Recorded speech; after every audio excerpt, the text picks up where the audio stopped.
First story. Wealthy parents who kicked me out of their house because I was an unwanted child refused to help when I was homeless. Now, 10 years later, they broke into my house after their business went bankrupt, claimed it's their house. So I got them disowned from the family and kicked them out of my house. They had the audacity to say, "How can I kick my own blood and flesh?" I lost it. This is a rant story, and I just need a place to vent this. I don't want to reveal any details that would get me recognized, especially by my parents if they happen to be on Reddit. So please, no one asks for any details I don't already provide in this post. I'm 30 male, and my parents didn't really want kids. I was an only child, and pretty much an accidental pregnancy from what relatives have told me, as my parents claimed that they were going to be child-free when they married. My childhood was initially good, but I think after I started growing out of the cute and adorable phase, my parents were less inclined to spend time with me. They both worked and had their own business that they started together. That business was their life, and I was always second fiddle to it. Any other close members of family like my grandparents lived states away, and I barely knew anything about them till I was an adult. So I had no other family around my entire childhood. I was practically raised by TV and my school teachers. My own birthdays by the time I became a teenager were often spent without my parents, as they'd just give me some money and tell me to go out and buy whatever I wanted. It was more or less the same with Christmas, and sometimes even back to school shopping. We wouldn't have even had a Christmas tree after I turned 10 if it weren't for the fact I convinced my parents to buy a fake one I could build up and then take apart later every year. If I were to describe my parents, think of them as those people who always wear black, drink lots of wine, and look down their noses at people. And the last I saw of my parents, they still looked and acted the same way. Although my father was always wearing a toupee now. When I turned 16, I asked my parents if I could work part-time for them at their business, and they just told me they had no open positions or anything like that. They may as well have just come right out and said they didn't want me there. After I turned 18, my parents told me that since I was an adult, they expected me to move out as soon as I was able. I was working part-time because I was still in high school, and I didn't have anywhere near enough saved for college. And not long after high school ended, my parents told me to pack up and move out. They got an official eviction notice that gave me 30 days and everything. They didn't even help me move. I had to get help from a friend's dad who owns a truck. I ended up renting a crappy apartment and working retail. I had no real-life experience and no time for college. Then, after just a few months, I got fired because my manager legitimately had it out for me and wrote me up for the stupidest things. I don't even remember what they were anymore. But I wasn't the only one the manager treated that way. I called corporate about it, and so did a few other people. Corporate looked into the manager, and they were soon fired for various reasons, not many of which I actually know since it was mostly kept quiet. But someone told me theft of cigarettes was a part of it, and the manager was a chain smoker. Corporate refused to rehire me, and only said that they'd changed the record to say I was laid off instead of terminated so my resume would still be clean. Guess they considered me damaged goods or something. I ended up going broke pretty fast because I was terrible at managing my own money and couldn't find steady employment, so I lost my apartment. I went back to my parents, begging for help, but they refused to take me in. Not even for a little while to get back on my feet. I ended up homeless and living out of a tent in someone's backyard in the winter. My friends had all moved on to college, some in other states, and I was a broke kid taking whatever work I could to stay alive. My salvation came when one of the neighbors of my parents found out I was living out of a tent and offered to take me in for a little while so I wouldn't freeze. She helped me badger my parents into telling me how to get in touch with the other members of my estranged family. My parents did not want to say. My guess is out of fear of being judged for throwing their son out the way they did. But they coughed up the info and gave me a list of contact details. And then she told me not to bother them ever again. I called my grandparents from my father's side of the family, and they were very surprised and happy to hear from me, because they hadn't seen me since I was an infant. And I'm their only grandchild. My grandparents, after finding out my situation, flew me over to live with them as soon as they could. They basically adopted me. My parents didn't even see me off at the airport despite being invited to. I had zero contact with them for pretty much a decade. My grandparents said they despised my parents for treating me so poorly and legally disowned them by striking them from their wills. My parents, I'm told, were not happy to hear that. But she also said it didn't really matter because they were plenty well off and didn't need anything from my grandparents. How wrong that statement turned out to be. After about a year of living with my grandparents, I was able to afford to start going to community college. I got an associate's degree, got a decent job thanks to a recommendation from my grandpa, and eventually my grandparents offered to sell me their house so they could retire to Arizona. My grandma wanted to live in a warmer climate as the cold winter was getting harder and harder on her health every year. I was sad to see them go, but I happily bought the house. They sold it to me for 1/3 its value, and I'll have it paid off in a few more years.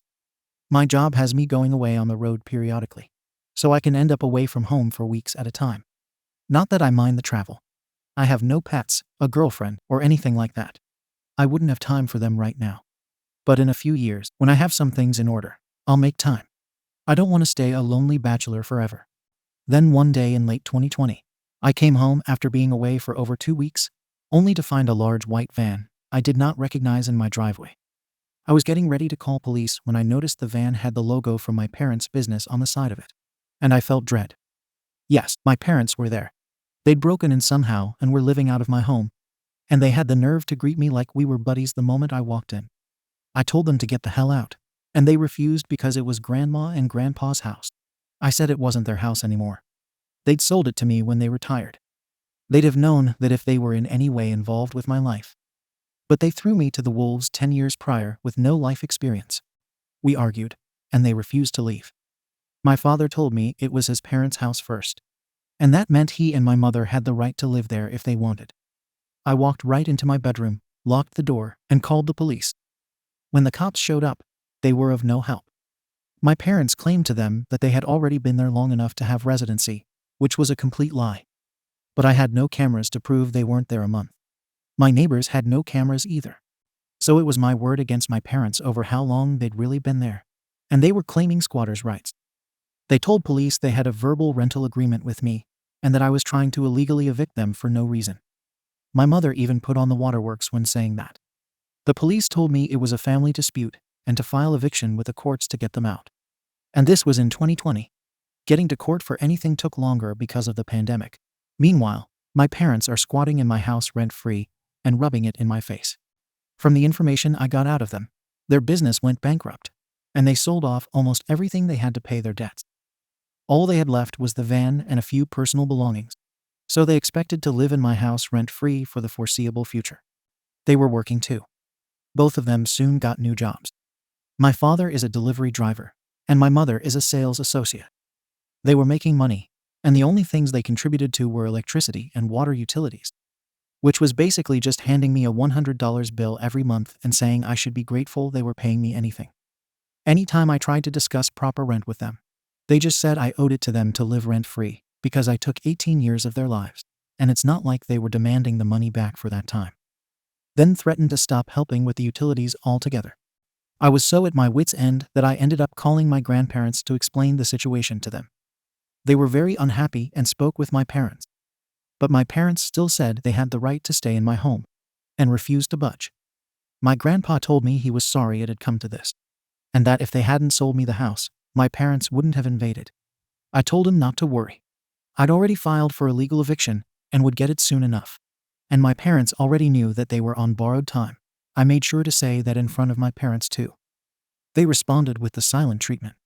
My father was away most of the time driving a delivery vehicle 6 days a week, which was a job really not to his liking. And my mother basically tried to take over my house in her spare time. She demanded I let her rearrange my living room, and even tried to force me to give her and my father the master bedroom, because they were my parents, and they deserved better, as she put it. I vetoed both of those things and said they don't deserve better, and to stop trying to act like I owe them anything.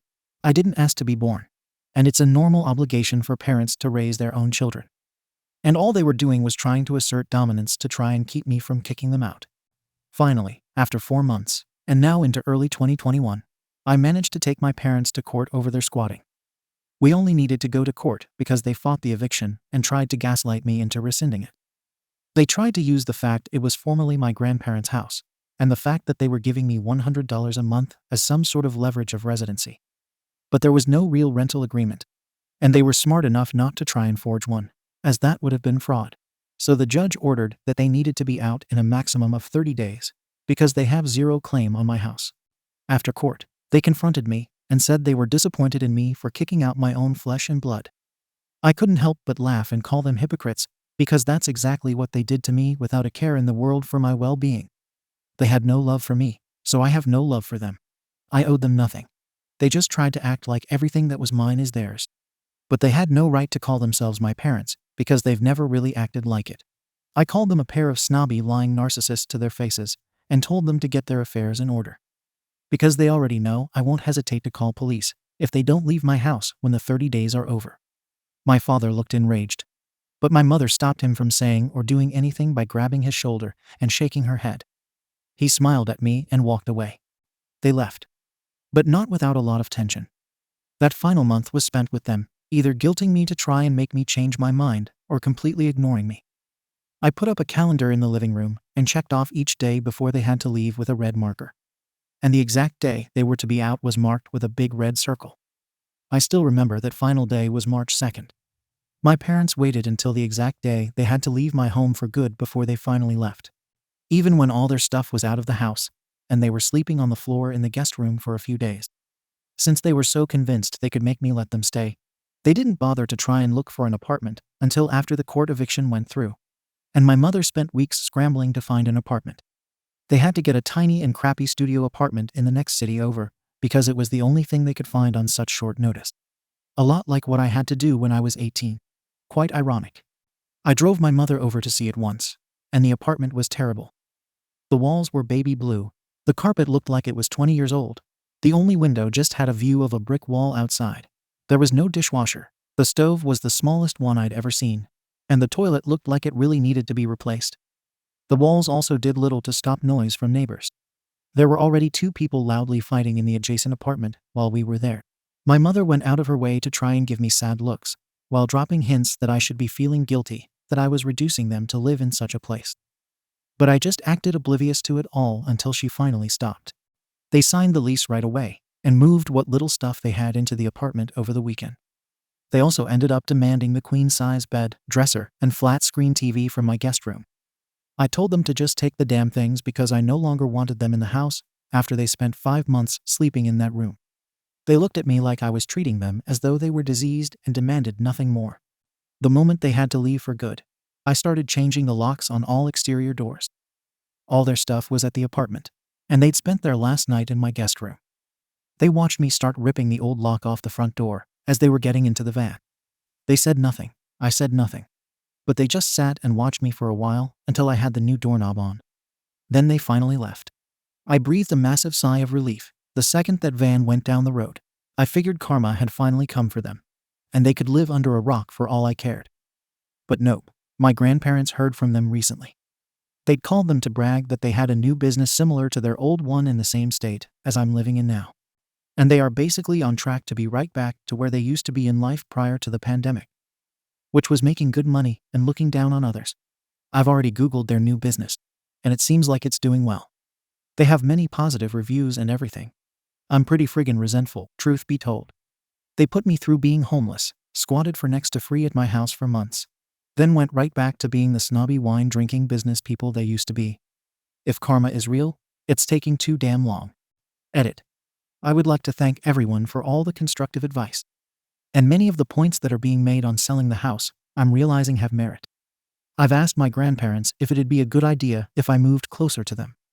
They told me that if I want to sell the house, then to go right ahead. My parents will have no clue where I am if I move away, so I'm heavily considering it now. I'm going to see if the company I work for can transfer me down south. I think I wouldn't mind the warmer climate anyway. I've hated winter since the time I had to live in a tent. I don't have many friends where I currently am, as I'm kind of a loner, so it wouldn't be too hard to start over somewhere farther away. I'm attached to this house, but it's not like I grew up in it, so I will consider moving. Yes, I understand the need for more cameras, and will be looking into that. As for those wondering how my parents broke in and fooled police, well, it's stupidly simple. My parents got in through a window I forgot to lock. They just pulled the screen off and opened it to get right in. Then they found my spare house keys I kept hanging on a hook near the kitchen and copied them.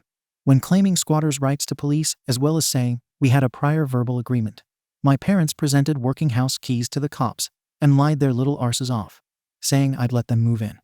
My parents had also already filed for an address change with the DMV online before I'd even gotten home and showed police a printout of that they'd made. and said that their new IDs with my address were soon to be in the mail. The cops just looked annoyed, told me it was a domestic issue, and to file to evict them like a normal person. I wish I'd gotten their badge numbers to report them. Small addition. Yes, my parents had their mail redirected to my house, which is another thing they used to claim residency. The thing is that if they'd lived in my house for more than 30 days with permission, squatters' rights would make them tenants.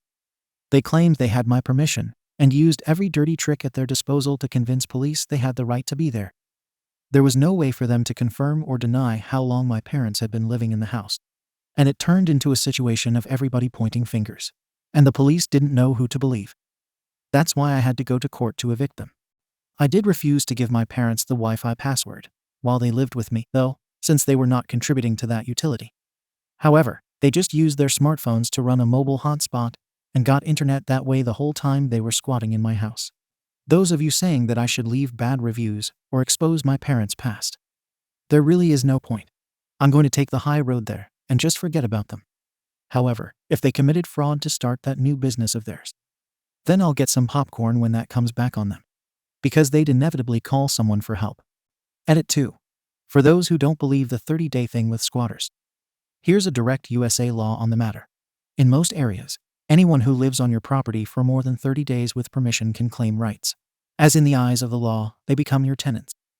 When this happens, you will usually need to carry out an eviction procedure. However, in the case where permission was never given and an unoccupied property is forcibly entered and lived in, there are still rules you must follow. My parents falsified permission and lied about how long they'd been in my house. That's why it took 5 months to get rid of them. Now you know. Update. 5 days later. Well, I decided to make some inquiries and spent a couple of days asking around the family about how my parents got their new business off the ground. It's pretty unusual that they were able to come back from bankruptcy and get a new business started in under 2 years. No, it's not an MLM for those who thought so. Even my parents wouldn't resort to doing that crap. They undoubtedly think MLMs are beneath them. My parents' new business is comparatively smaller than their previous one too. I'd say about half the size. Before, they had at least 2 employees. Now it's just the 2 of them. Someone pointed out I should be watching my credit for identity theft. I already was, and have been since I first started dealing with my parents squatting in my house. I put nothing past them, and they knew it. Honestly though, I'm not sure they even bothered to remember my legal information in the past decade anyway. Hell, I'm not sure they bothered to even remember how to spell my first name. But I did lock down my credit, and there has been no unusual activity on it at all, so my parents didn't try to steal their company funds from me at least. My paternal grandparents, or my good grandparents, one would say, are the ones who actually give a damn about me. And they have no idea where my parents got their money to open up shop again. My parents have called them numerous times since they disinherited my father, and they have been refusing to take their calls since they called to brag about their new success a while ago. It's clear my parents had no help from my father's side of the family. So then what about my mother's? Well, I still had that old list of contacts my parents gave me filed away. And on that list was the landline number for my maternal grandmother. I did try calling my maternal grandmother back when I was homeless. She did not give a damn. I've never met them in person, but my maternal grandparents are a lot like my parents. Guess my father truly found his soulmate with my mother. As a previous commenter pointed out, they were made for each other. I managed to get in touch with my maternal grandmother once again. And not only was she long divorced from her husband, my maternal grandfather is no longer alive. That was news to me. But he passed away 7 months ago, and he left my mother a sizable inheritance. So yeah, that's where they got the money to open up shop again. My maternal grandmother sounded so proud of them too. She had little interest in speaking of much else. And it's likely why my parents called my grandparents to brag about how they are so successful again. They wanted to rub salt in the wound since my good grandparents cut them off. I really don't care though, and neither do my good grandparents. Everyone on my paternal side of the family all says my parents can go kick rocks. They want nothing to do with them. I'm not the only one my parents have jaded. My mother's side of the family is full of divorcees and drunken loners who all hate each other and just pretend to act civil. My father's side are what I'd call just very normal and nice people. My father, though, burned bridges time and time again. When I was born, my grandparents wanted to be in my life. But for some reason, my parents kept me from them. Why they did this, I'm not entirely sure. But I think it's because they didn't want to be judged on their own parenting. I'd have been happier if they'd sent me to boarding school or to live with my grandparents. But I guess narcissists aren't truly happy if they don't have someone else to put down. I can only imagine the stuff they said about me behind my back my entire life. Either way, it seems my parents did nothing illegal to open up a new business. Nothing that can be reported to something like the IRS anyway. There is no law against using funds from inheritance as seed money for self-employment. My mother, like me, was an only child, so she got everything when her father died, including his house and land. That's where my parents are living now. I've seen a photo my maternal grandmother sent me. Not the nicest house, but not bad. Comparable to my own, I'd say. But it means my parents have a place to live scot-free now, and likely won't need to bother me again. I want to sell my house and move. But it turns out the company that I'm employed by has no branch in Arizona. So either I quit and look for new employment in Arizona after selling my house, or I just stay where I am and hope my parents leave me alone. I'm looking into job searching because I really don't want my parents to ever find me again. I won't move if it's not feasible, but I'd prefer to be able to. It'd be moot to bother getting more cameras for the house if I want to sell it ASAP. But if I end up stuck here because of not being able to find another job in Arizona in the coming months, then I might as well get cameras installed inside and out. I've gotten a lot of good advice on the kinds of cameras to get and where to put them. I kind of doubt the same situation will ever repeat, but I just don't want my parents to ever try to seek me out again for any reason. If they need help when they're old, I'm not going to care. They'll get what they gave nothing. They're dead to me for the rest of my life. And the rest of my father's side of the family say the same. If I ever become a parent or step-parent, I'll make damn sure I never become like my parents. No child deserves that. Second story. Entitled Sil lost her SHT. Her ex proposed to me and started disrespecting and humiliating me. My brother saw it but stayed silent. Now my family has disowned her and kicked her out. My brother got furious at me. This may be a little confusing, but I will try to make it as clear as possible. My 27F fiance's ex is now my older brother's wife, so my Sil. To make it less confusing, my fiance is George, my brother is David, and my Sil is Ella. George 38M briefly dated Ella 34F 4 years ago. Ella wanted to get married and have kids, but George did not want this with her. He was also having a lot of issues back then, partying, doing drugs, and not being the most reliable person. They dated for 6 months, and everything ended in drama because Ella was not able to make George want to settle with her. Soon after their breakup, she met my brother, and they got married 6-7 months later. So yeah, they moved really fast, and basically Ella dated her ex, broke up with him, met my brother, and got married to him, everything in only 1 year and a couple of months. I met George 2 years ago, and at that time Ella was already married to my brother. Back then, I had no idea that George was Ella's ex. When George started to feel attracted to me, he changed completely. He quit drinking and doing drugs. He has been sober ever since, started going to therapy, and overall became a new person.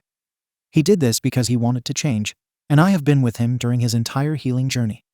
I am very proud of him, and we have a healthy and amazing relationship. Even if Ella was already married to my brother, she was furious when she found out I was dating George, and that he was serious with me. She was so cruel and said a lot of nasty lies.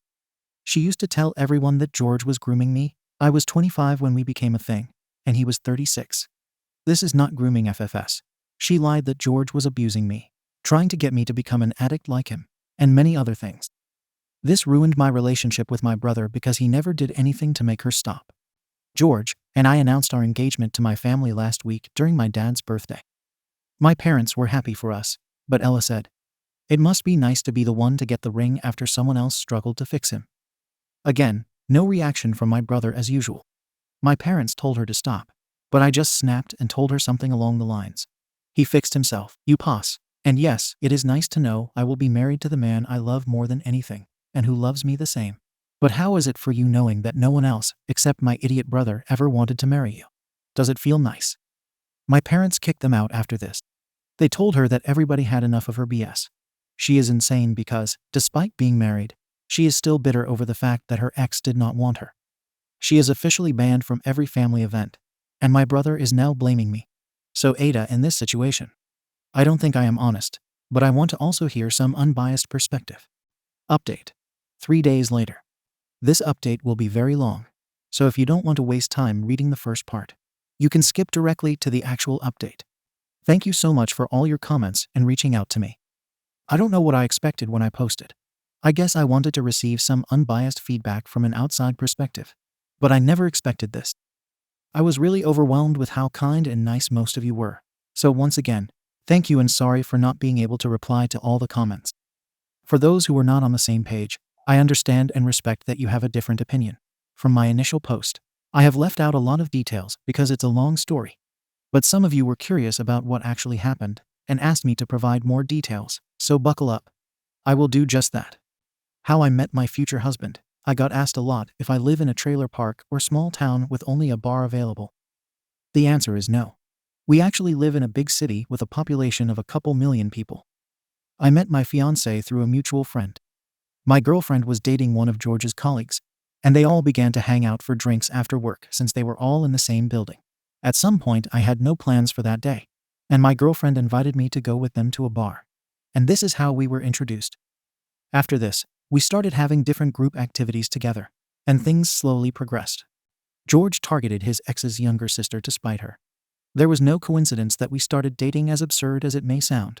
It was indeed an ironic coincidence. You may think that out of the millions of people there are in a city, what are the chances for you to start dating your Sill's ex? Well, it happened to me, and we did not know about it in the beginning. The girlfriend that asked me to go with them to a bar did not know Ella. She never saw her Earl, and she never saw her with George. When George met me, he had no idea that I had any connection to Ella. So there was no chance for him to be an evil mastermind and intentionally date me just to spite her. I did not take George home to meet my family immediately either. Maybe I am the weird one, but I was never the type to parade my boyfriends in front of my parents if I was not sure the relationship was going to last. I broke the girls' code. I do not consider that I did. Let's be clear. I have a couple of true friends. They have been my friends for many years, and I would do anything for them. I am a very loyal person, and I know the girls' code very well. When we eventually found out the connection Ella had with both of us, I was shocked. And I asked the same question that many of you did: what were the chances? It was a very uncomfortable position to be in. Even though I had no relationship with Ella, except the obvious one of her being my Sill, it was strange to know that they dated. I wanted to find out what happened before taking any decision, and I did. The way I saw things, there was no reason for me to punish George for having a past. We were in love, we were happy, and Ella was already married to my brother. I may have been selfish, but I thought, is this man and our relationship worth it? And the answer was yes. To me, he was, is, and will always be worth it. Also, we see my brother and Ella only a couple of times a year. Most of the time, for obvious reasons, we prefer to visit my parents separately. George's addictions, so many of you reached out to me being concerned about this. And I wanted to thank you for caring and say I am sorry you had to go through traumatic experiences with addicts. Some of your stories were hard to read, and I appreciate immensely that you were open to sharing your experiences with a stranger. I understand why most of you were triggered by my story. But George was not that type of addict. He had a lot of unresolved trauma. He was lonely, unloved, and ashamed, so his coping mechanisms were parties, alcohol, and drugs. His entourage was also not the best. You can imagine that a bunch of 36-year-old party boys and girls are no good. But at the end of the day, when everyone else went home to their families, wives, and kids, these were the people who could provide company to George. I think it was more like all of them providing company to each other so they could feel less lonely. But other than this, George was a functional adult. He had a stable, well-paying job and is still working as a software engineer. He was never violent, etc. George changed for me? No. George changed for himself, and because he wanted to. He told me that I was the trigger that made him want to get his life in order, but in a more meaningful way than just wanting to get into my pants. When we started hanging out as a group with my friend and his colleague, he learned how easy it was to interact and have fun without drugs or alcohol. He also saw that I enjoyed spending time with him. I looked forward to seeing him every time, and he understood that his sober self is not unlovable. He was longing for healthy relationships and normality. But until that moment, he felt like he was not deserving to have them. I think the way I helped him was solely because I saw and fell in love with his true self, and that gave him confidence and purpose. I am the golden child. There is no such thing in our family. My parents love my brother and I the same.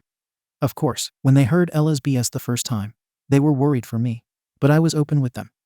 I told them how things happened. George was honest and never hid his troubled past from them.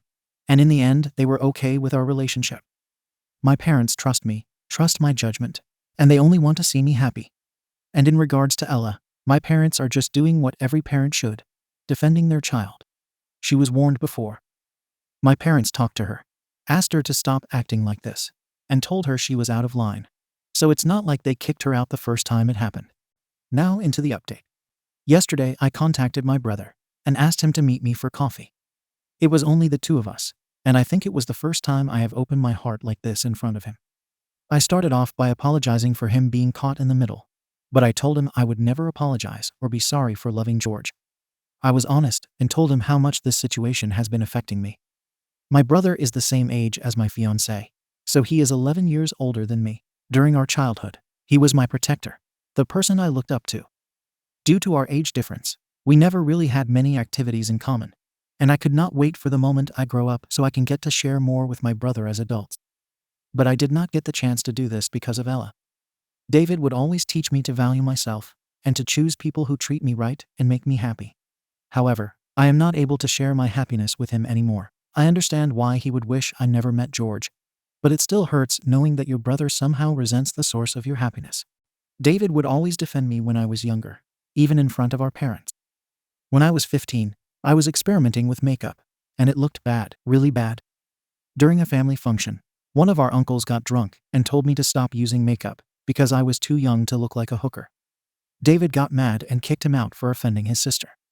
This is the kind of brother he used to be, and to now see how he stays aside and allows his wife to be offensive and cruel is really hurtful. I do not care that she is like that towards me. I don't like Ella at all, and I could easily ignore her. But what gets to me the most is that she is constantly trying to belittle and humiliate my future husband. I have lived with this man for 2 years. I have shared so many things with him during this time, and I am certain I know better what kind of man he is. I know how hard it was for him to heal all his trauma. I know how hard he worked day by day to become the best version of himself. I know how much he loves me, protects me, and supports me, and I simply lose it when I hear her crap and how she is constantly trying to bring him down. Yes, I go bear mode when he is involved, as someone told me in the comments, but I don't care. I will not allow any of my family members to abuse the person I love. I may have tolerated things for my brother's sake, but I will never be quiet in front of his wife. I told my brother that I love him, and I will always cherish the memories I have with him. But we cannot go on like this. I understand he is a victim, and I am ready to do anything for him if he is willing to accept that his marriage is not good, that Ella is not a good woman, and that she is abusing him. I cannot force him to divorce her because this has to be his choice, but I told him I would accept his decision no matter what that is. He will always be my brother, but George is my family now. We plan on having kids in the near future, and there is no way in hell I will ever allow his lunatic wife to be near my kids. I also refused to subject George to the abuse. We tried. We thought that this rough period would eventually pass and that everything would be okay. But unfortunately, Ella became more and more bitter and disgusting. We will still see my parents, but I am standing my ground and will not go to their house if she is present. David and I cried a lot, and for the first time in many years, I felt like I had my brother back. He apologized over and over again and explained a lot of things to me, which gave me the chance to understand him better. But at the same time, I am so angry that I had no idea what was happening to my brother. Some people said that David was a rebound for Ella, but it seems they were both a rebound for the other. What made them marry so fast was the age pressure. My brother was feeling like it was very hard to connect with someone, and the prospect of being able to have a family of his own seemed very far away until Ella came and offered him the possibility to have exactly what he wanted without too much struggle. So yeah, in the end, I guess we are all some messed up people in a way or another. I don't know what's going to happen. David said he plans to take some time, go away alone for a couple of days, and think about what he wants to do. But he said that when he'll be back, he wants to have a chat with George to apologize to him as well for everything that has happened. My brother knows that everything Ella says is false. He said everyone is able to see how much George loves me and that we make a great couple. And there are times when he wishes to also have something like this in his life. He told me he is proud of the woman I have become, and that no matter what happens, I will always be his little sister.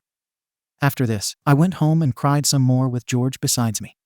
I have tried to play strong and denied myself to feel hurt for so long that yesterday I finally exploded. But it was good because now I feel better. Thank you for watching the video.